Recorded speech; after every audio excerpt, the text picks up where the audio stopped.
Am Herzog Klausbert sein Knallerbankett soll das allergrösste Fest werden, das es in der Stadt jemals gegeben hat. Auf dem Schloss ist man Tag und Nacht damit beschäftigt, alles für die Gäste parat zu machen. Und jede Nacht träumt der Herzog Klausbert von seinem Bankett. Rambiati, Flamingos. Mein Silberzwiebeli auf dem Lach.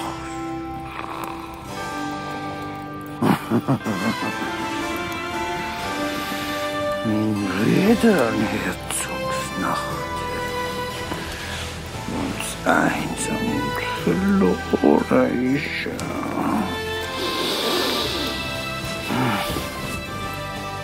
Es ist mein Geburtstag. Meine ganz allein. Jeden Morgen werden die Brieftauben mit neuen Einladungen losgeschickt. Ottilia sieht sie von ihrem Fenster aus. Du kleine Taube. Ich wünschte, du könntest zum Amon fliegen und ihm erzählen, dass ich an ihn denke. Mittlerweile sind ein paar Wochen vergangen, seit Ottilia sich einen Freund gewünscht und den Amund im Schweinestall getroffen hat. Aber seither hat sie ihn kein einziges Mal sehen. Am Tag passt ihre grosse Schwester Agatha wie ein Adler auf sie auf. Und zur Nacht sind wegen dem Fest doppelt so viele Wächter wie sonst vor dem Schloss unterwegs. Ich muss den Amon wieder sehen. Aber wie? Hoffentlich meint er nicht, ich hätte ihn vergessen. Im Stall muss der Amund auf so viel Säu aufpassen wie noch nie. Beim Bankett sollen ein Haufen Schinken und Speck serviert werden. Bitte sehr, eure Heuhäute. Ich hoffe, es mundet euch. Meint ihr, Ottilia kommt wieder zurück? Ich komme! Die Köchin kommt. Sie scheucht ein paar grosse Vögel vor sich her. Die sind ganz rosarot, haben lange Hals, krumme Schnäbel und dünne, lange Beine. Was für komische Vögel. Jetzt stehen nicht so blöd innen und blöd. Hilf mir, lieber Kind. Halle hab. Ja, genau so, Welle. Wow. Ihr sind schöne Vögel. Ja, Flamencos. Flamencos? Ja, Vögel halt. Vögel, die sollen aufgegessen werden, so tun. Das ist alles.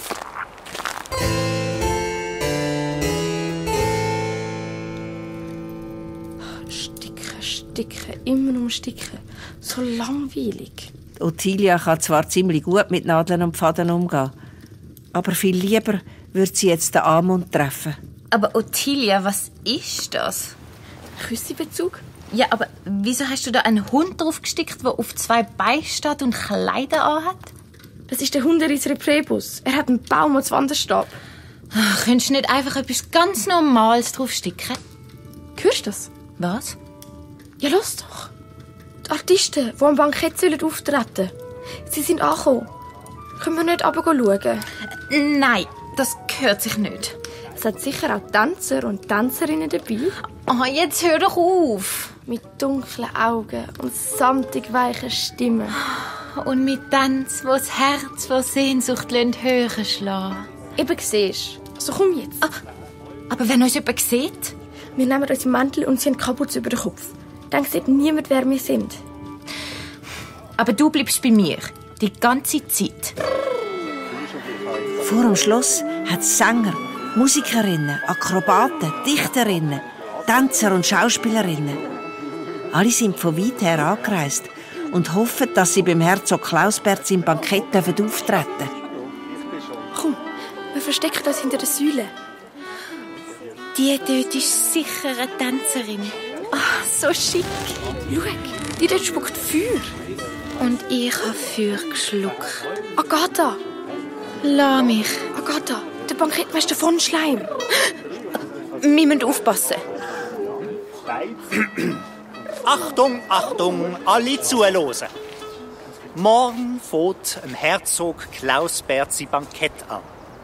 Es wird 3 Tage und 3 Nächte dauern und am 24. Dezember, also an Herzogsnachten, sie prächtigen Höhepunkt erreichen. Am 24. Dezember feiern wir Herzogsnachten.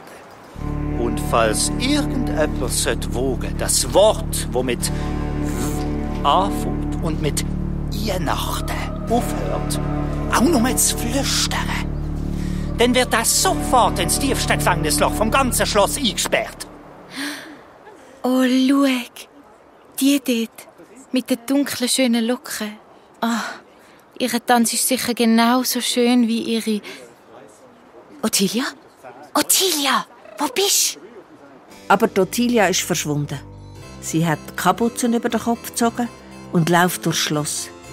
Es wimmelt nur so von Dienerinnen und Dienern, die kreuz und quer durch die langen Gänge rennen. Aber Ottilia fällt niemandem auf. In der Küche sucht mich Agatha garantiert nicht. Sie weiss sicher nicht einmal, wo die Küche ist. Ohne dass es jemand merkt, schleicht Ottilia in die grosse Schlossküche. Alle sind viel zu fest beschäftigt mit Schnetzeln, Rühren, Kochen und Backen. Ottilia versteckt sich hinter ein paar grossen Äpfelfässer. Dort wartet sie, bis es Nacht wird und alle schlafen sind. Endlich. Der Äpfel, den bringe ich dem Amund. Draussen über den Stall leuchtet der Mond am Himmel. Im Schweinestall ist es dunkel. Amund! Amund! Niemand singt. Wo ist er recht? Hoffentlich ist ihm nicht passiert.